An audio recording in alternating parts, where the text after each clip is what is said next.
오늘 하나님께서 우리에게 주신 말씀은 갈라디아서 4장 21절에서부터 5장 1절까지의 말씀입니다. 갈라디아서 4장 21절에서부터 5장 1절 말씀, 신약성경 306면입니다.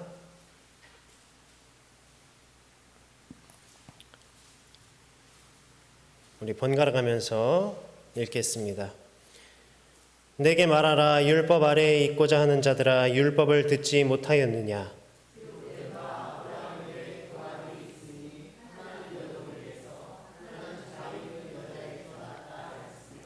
여종에게서는 육체를 따라 낳았고 자유 있는 여자에게서는 약속으로 말미암았느니라.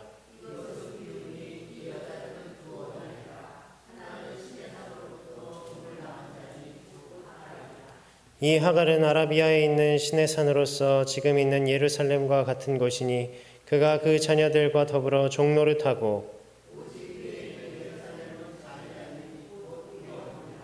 기록된 바 잉태하지 못한 자여 즐거워하라. 산고를 모르는 자여 소리질러 외치라.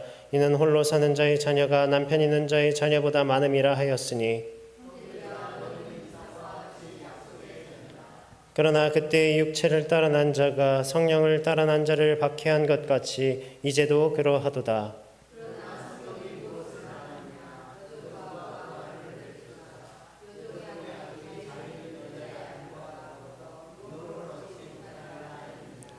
그런즉 형제들아, 우리는 여종의 자녀가 아니요 자유 있는 여자의 자녀니라. 그리스도께서 우리를 자유롭게 하려고 자유를 주셨으니 그러므로 굳건하게 서서 다시는 종의 멍에를 매지 말라. 아멘. 우리가 갈라디아서를 통해서 계속해서 이 갈라디아 교회의 틈탄 율법주의의 문제와 또 예수 그리스도의 은혜를 함께 나누고 있습니다. 계속해서 말하는 것은 이 율법이 아니라 믿음이다, 약속이다 라는 이 말씀을 나누는데, 이것을 우리 성도 여러분께서 함께 나누면서 이 갈라디아서 말씀이 계속 똑같은 말만 하는 거 아닌가 라고 생각하실 수 있겠지만, 각 장과 절에서 하나님께서 이 바울을 통해 우리에게 하시는 말씀이 있습니다. 우리가 그 안에서 이 하나님께서 주시고자 하는 그 말씀에 잘 귀 기울이고 또 그 흐름을 잘 캐치하고 하나님께서 오늘 우리에게 하시는 이 말씀의 풍성한 은혜를 누리시기를 바랍니다. 다시 한번 이 요약을 하자면요, 이 율법으로 구원받는 것이 아니라 예수 그리스도를 믿음으로 구원받는다는 것입니다. 그렇다고 해서 우리가 오해해서는 안 될 것이 그렇게 계속 이 율법과 또 이 믿음, 약속을 대조하면서 그러면 이 율법은 악하고 율법은 버려야 하는 것인가? 그것이 아니라는 거죠. 바울이 비판하는 것은 율법이 아니라 율법주의입니다. 율법은 하나님께서 우리에게 주신 것이죠. 마찬가지로. 그래서 무엇이 우리에게 죄악인지를 깨닫게 하고 우리가 이 죄의 영향 아래에 있다, 죄인이다 라는 것을 깨닫고 이 죄로부터 우리가 구원받기 위해서는 오직 하나님께로 돌아가는 방법밖에 없다.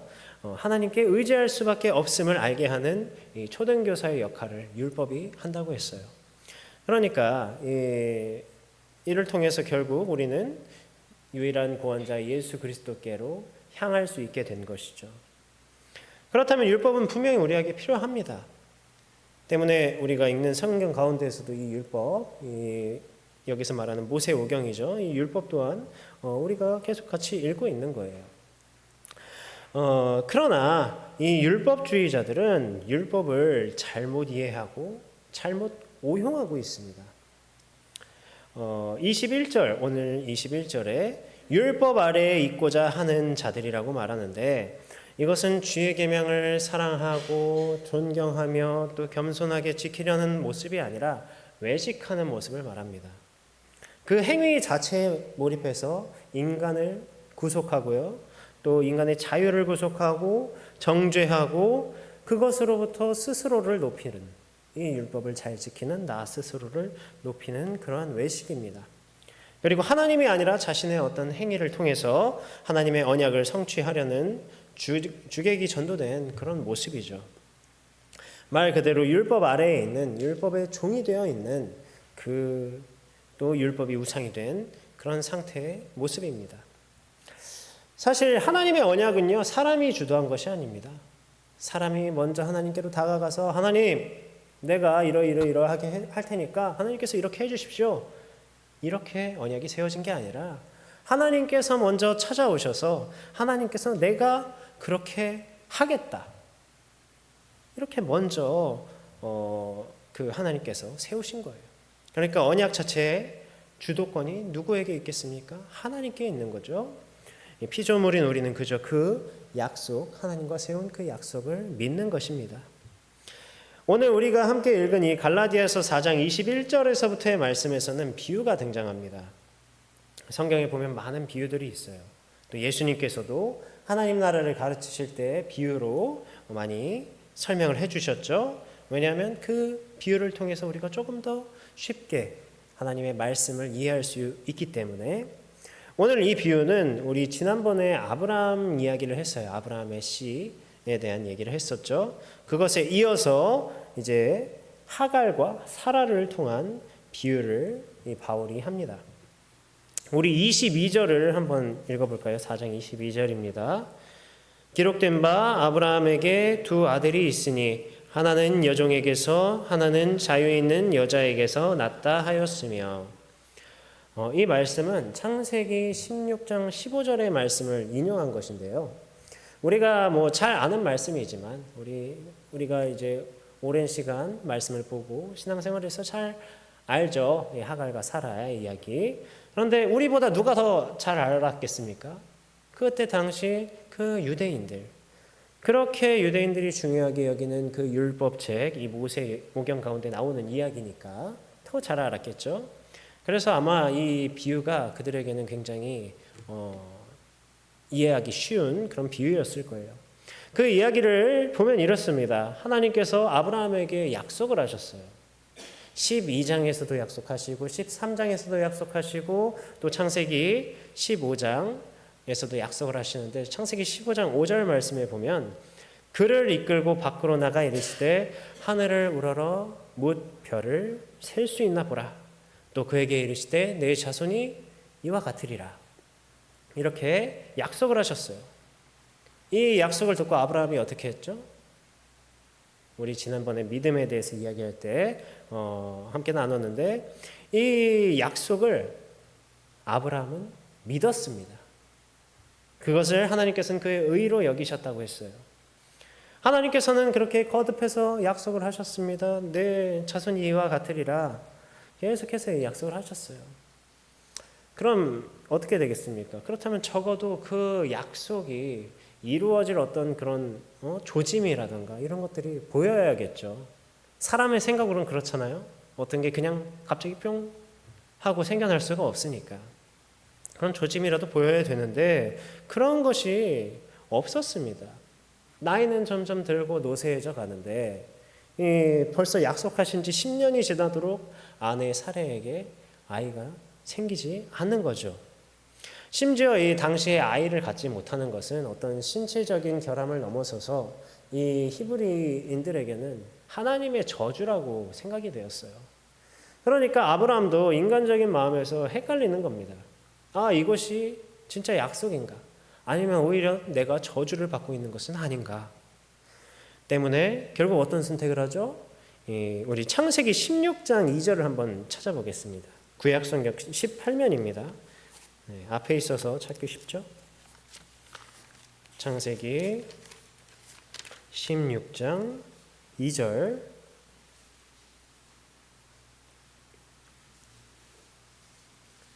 구약성경 18면입니다. 네, 우리 함께 읽겠습니다. 사레가 아브라함에게 이르되 여호와께서 내 출산을 허락하지 아니하셨으니 원하건대 내 여종에게 들어가라. 내가 혹 그로 말미암아 자녀를 얻을까 하노라 하매 아브라함이 사레의 말을 들으니라. 아멘. 결국 이 아브라함과 사레는 인간적인 생각에서 인간적인 그런 생각으로 합리적인 방법을 택한 것입니다. 그래서 아브라함이 그 여종 애굽 하갈과 동침했더니 또 공교롭게도 바로 임신을 했어요. 그래서 낳은 아들이 이스마엘이죠. 바로 이 이야기를 가지고 바울은 비유하는 겁니다.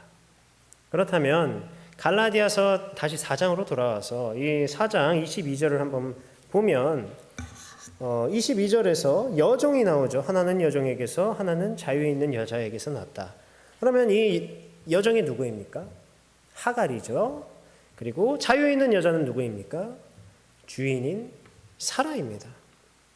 16장에서는 이 사라가 인간적인 그런 수를 써서 이 하갈이 그 종이 자녀를 낳았지만 결국 사라 또한 하나님의 약속으로 이삭을 낳았잖아요. 우리가 이미 알듯이. 그러니까 이 4장에서 보면 23절에 육체를 따라 낳았다는 것은 무슨 뜻이겠습니까? 하나님께서 약속하신 아들, 하나님께서 그 약속해서 그거 주시겠다 하신 아들이 아니라 인간의 생각으로, 인간의 어떠한 사람의 어떠한 합리적인 노력으로 잉태한 것이지만 약속으로 말미암았다는 것은 하나님께서 처음 약속하셨던 것처럼 그 약속으로 주신 잉태를 말합니다. 그러니까 이 말씀을 통해서 분명히 이 둘을 대조하고 있어요. 오늘 말씀에서 대조를 하고 있습니다.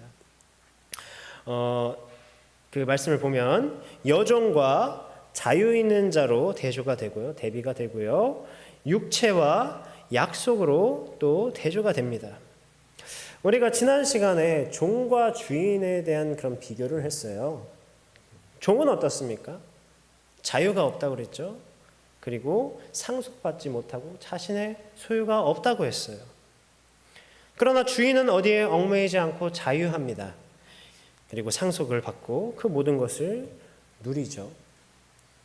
또 육체는 사람의 생각이고 이 세상에 속한 것이지만 약속은 하나님의 뜻으로 사람이 어떠한 것으로도 행할 수도 또 구할 수도 없는 하나님의 은혜입니다. 바로 이것을 바울은 비유로 드는 것이에요. 우리 24절 갈라디아서 4장 24절 함께 읽겠습니다. 이것은 비유니 이 여자들은 두 언약이라 하나는 신의 산으로부터 종을 낳은 자니 곧 하갈이라. 네. 그러니까 지금까지 이야기했던 하갈과 사라 이야기는 각각 두 언약을 가리키고 있는 거예요. 하갈은 신의 산으로부터 종을 낳은 자, 또 25절에 보면 신의 산으로서 지금 있는 예루살렘과 같다라고 표현합니다. 성도 여러분, 신의 산 하면 어떤 게 떠오르죠? 신의 산? 신의 산에서 어떤 일이 있었죠? 하나님께서 신의 산에서 출애굽한 이스라엘 백성에게 율법을 주셨어요. 이 출애굽한 이스라엘 백성들과 맺으신 언약입니다. 그러나 그들의 모습이 어땠습니까? 제대로 지키지도 못했을 뿐만 아니라 사실 19장 8절에 이 언약을 맺고 백성이 일제히 응답을 해요. 어떻게 응답하냐면 명령하신 대로 다 행하리이다. 이게 어떻게 보면 맞는 것 같습니다. 순종하는 것 같아요. 그렇지만 그들의 그 이스라엘의 백성들의 뒤의 모습을 보면 이 하나님의 은혜에 감사하면서 그 은혜 안에서 살고 또 이게 하나님께서 주신 이 율법의 뜻을 생각하는 것이 아니라 자신들이 그것을 행하겠다.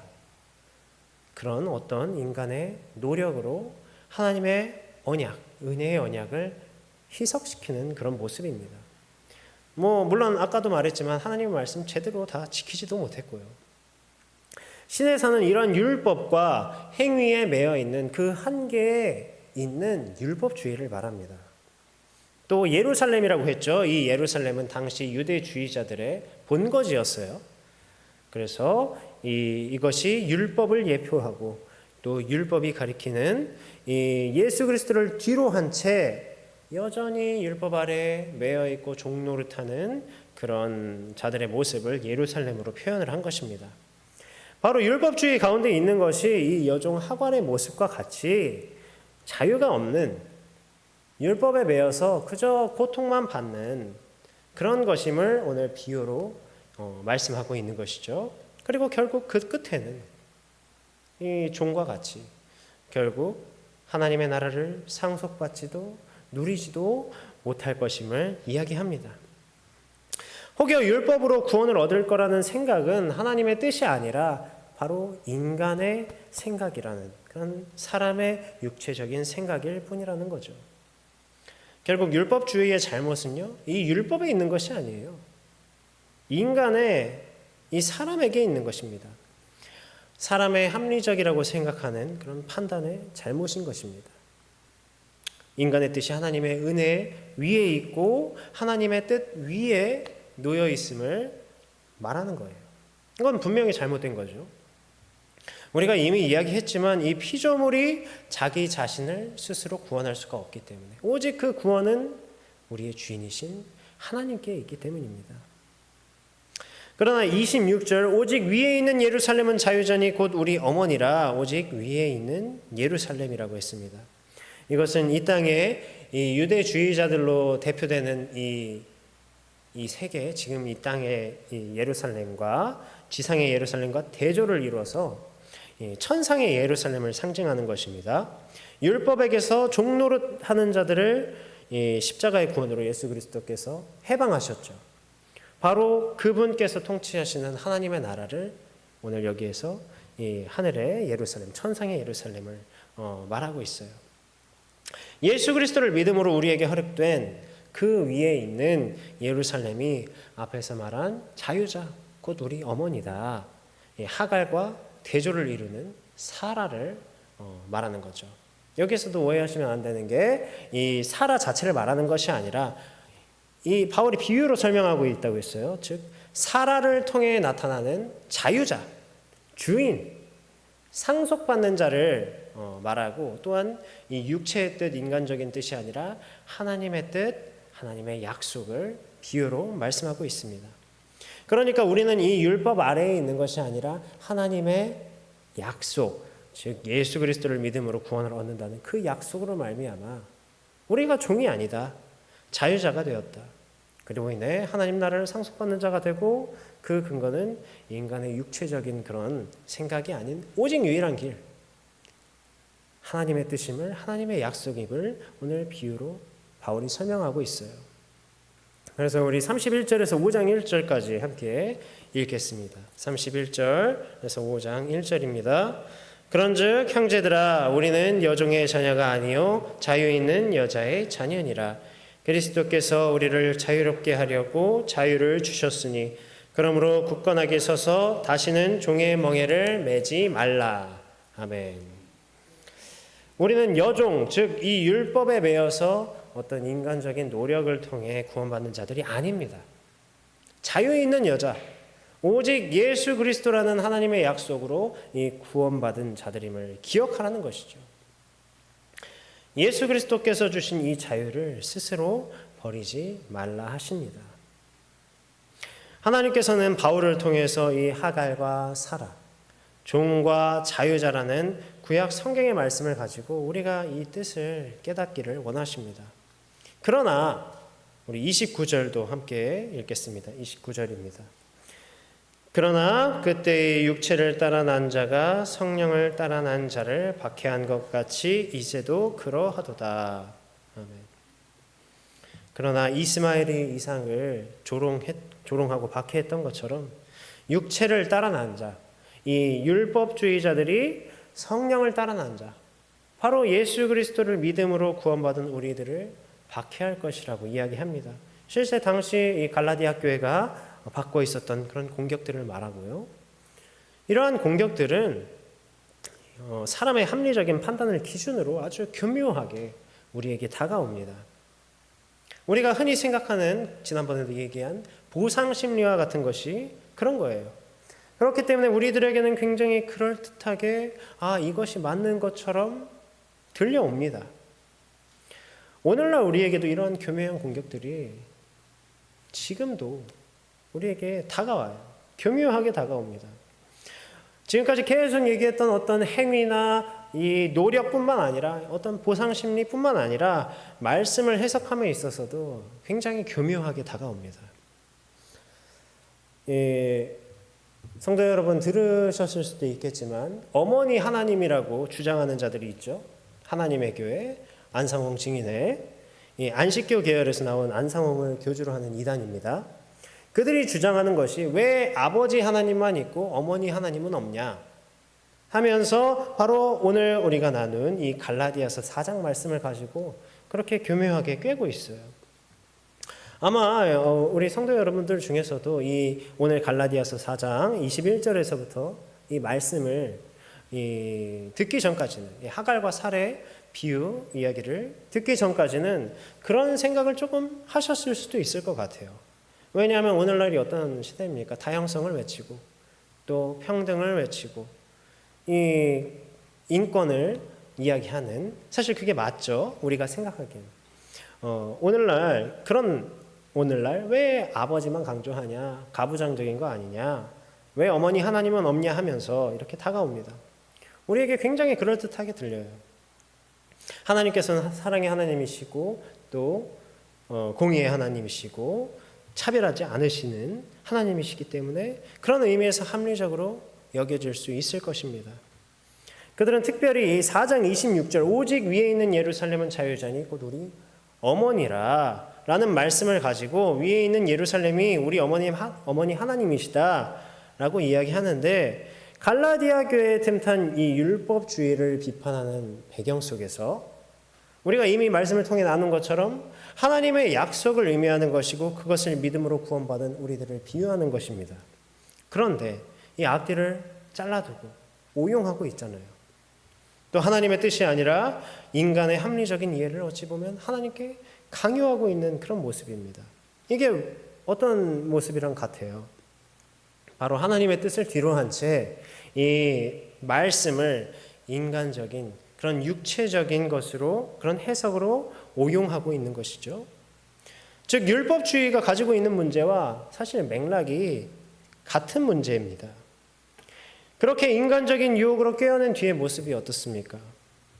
실은 이 교주 안상홍은 육신을 입고 온 하나님으로 자기를 그렇게 이야기하면서 성경에 예언된 재림주라고 주장을 하죠.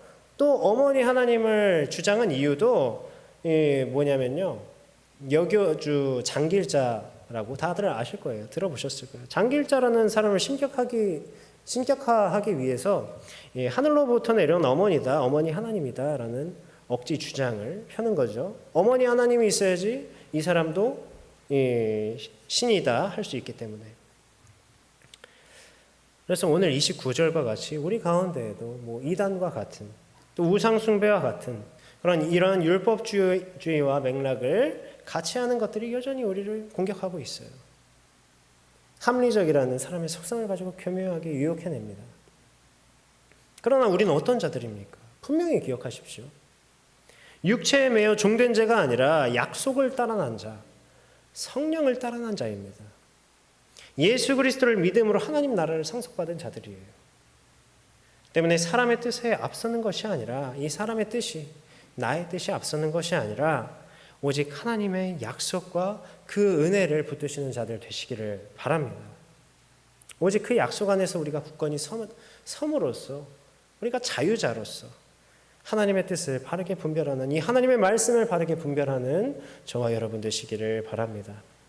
이 시간 우리 함께 기도하겠습니다. 우리가 이 율법에 매여 종노릇하지 않게 하시고 하나님의 말씀을 바로 알아 하나님의 뜻을 바르게 깨닫는 자들 되게 하시기를 함께 기도하시고, 또 이 율법주의뿐만 아니라 세상의 여러 우상과 이단들을 하나님의 말씀으로 바르게 분별하게 하시기를 함께 기도하겠습니다.